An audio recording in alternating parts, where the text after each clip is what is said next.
Good evening students. आज हम अपनी थर्ड साखी स्टार्ट कर रहे हैं। दोनों साखियों को पढ़ा दूंगी, मैं फोर्थ भी पढ़ाऊंगी और आप लोग इसे भी नोट कर लीजिएगा और अच्छे से समझ लीजिएगा। तो अपनी जो थर्ड साखी है वो है हस्ती चलिए ज्ञान की, सहज दुलीचा डार, स्वान रूप संसार है भूखन जय झकमार।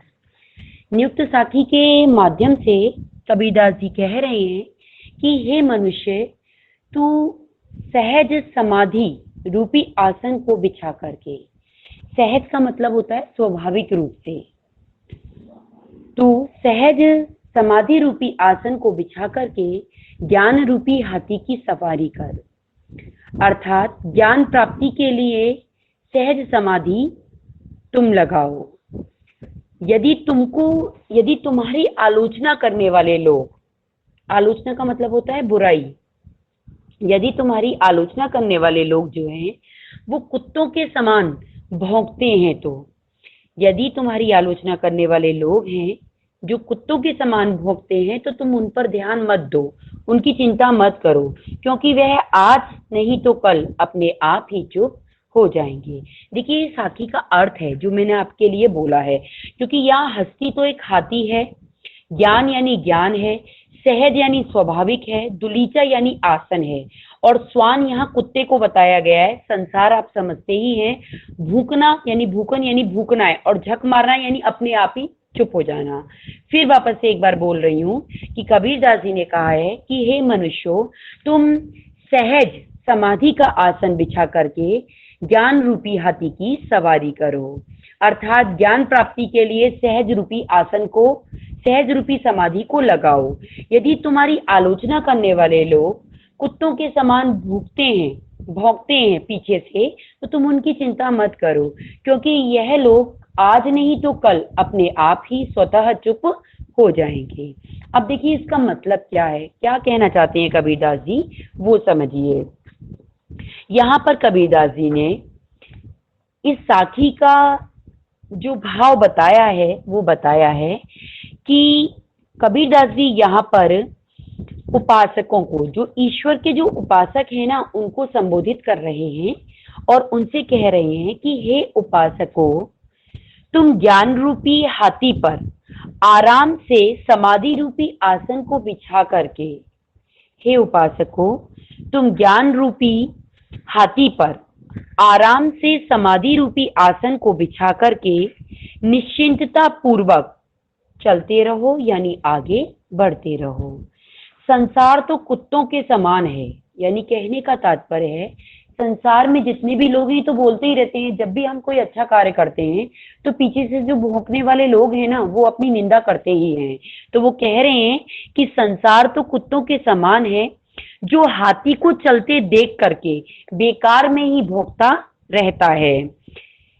प्रभु साधकों को दुनिया की निंदा की परवाह किए बिना, कबीरदास जी समझा रहे हैं कि प्रभु साधकों को दुनिया की निंदा की परवाह किए बिना साधना पथ पर आगे बढ़ते रहना चाहिए, आगे चलते रहना चाहिए। उन्हें संसार की या संसार में रहने वाले लोगों की तनिक भी चिंता नहीं करनी चाहिए, क्योंकि ईश्वर की उपासना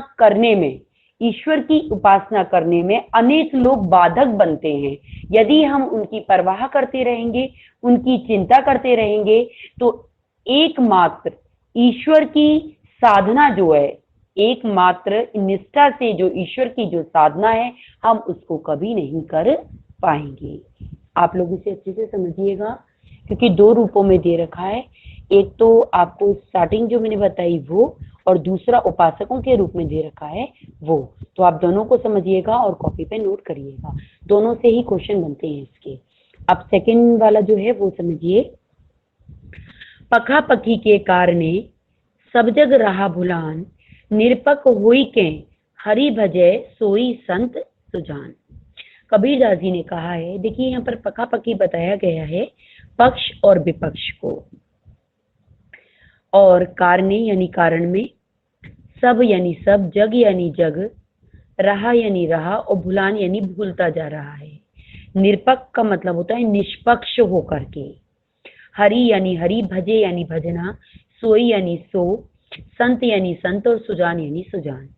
कबीरदास जी कह रहे हैं कि इस संसार के अंदर जो लोग हैं वो पक्ष और विपक्ष, पखापकी यानी पक्ष और विपक्ष, पक्ष और विपक्ष के चक्कर में आकर के इस संसार में, इस संसार को यानी जो इस संसार में जो ईश्वर है उसको भुलाते जा रहे हैं।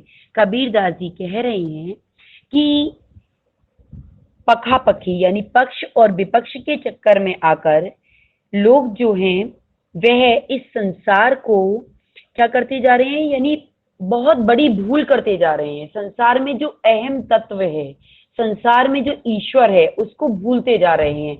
वह अपने संप्रदाय को महत्व दे रहे हैं, यानी अपने पक्ष को, यानी कहने का मतलब है कि मेरा संप्रदाय महत्वपूर्ण है, मैं अपने पक्ष को महत्व दे रही हूँ, तुम अपने पक्ष को महत्व दे रहे हो।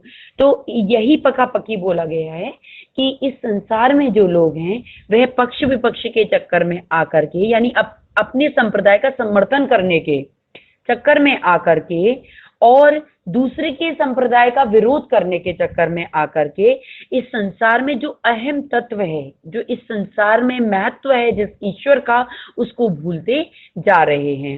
लेकिन कबीरदास जी कह रहे हैं कि उनकी नजर में इस संसार के अंदर सोई संत सुजान, सच्चा संत वही है, वास्तविक ज्ञानी वही है जो पक्ष और विपक्ष के चक्कर में ना आकर के, जो संप्रदायों से ऊपर उठ करके, संप्रदायों के चक्कर में ना आकर के, संप्रदायों से ऊपर उठ करके निष्पक्ष होकर के, मैंने उल्टा लिया है इस साखी को, निष्पक्ष होकर के ईश्वर की साधना करता है, अर्थात ईश्वर का भजन करता है, वही कबीरदास जी की नजर में एक सच्चा संत कहा जाता है।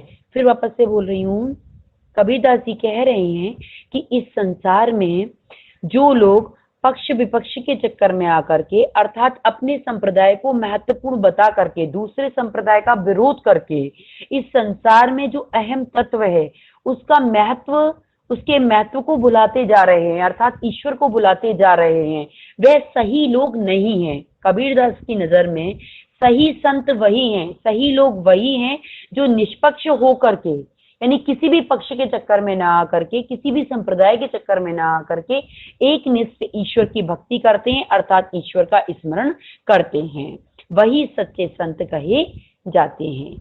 ये दोनों साखियां आपकी हो गई हैं। दोनों साखियों को अपनी कॉपी में नोट करिएगा, इन्हें अच्छे से समझिएगा और जिन भी बच्चों ने मेरे चैनल को सब्सक्राइब नहीं किया है वो चैनल को सब्सक्राइब करिएगा। ठीक है, ये आपके आज दोनों कंप्लीट हो गए। वीडियो को लाइक करिएगा आप लोग, जिससे मैं आगे आपको कल नेक्स्ट जो आपकी साखी हैं वो आपको पढ़ा पाऊँ। ठीक है, ये आपका आज कंप्लीट हो गया। अब नेक्स्ट आगे की 2 साखियाँ आपको कल पढ़ाऊंगी।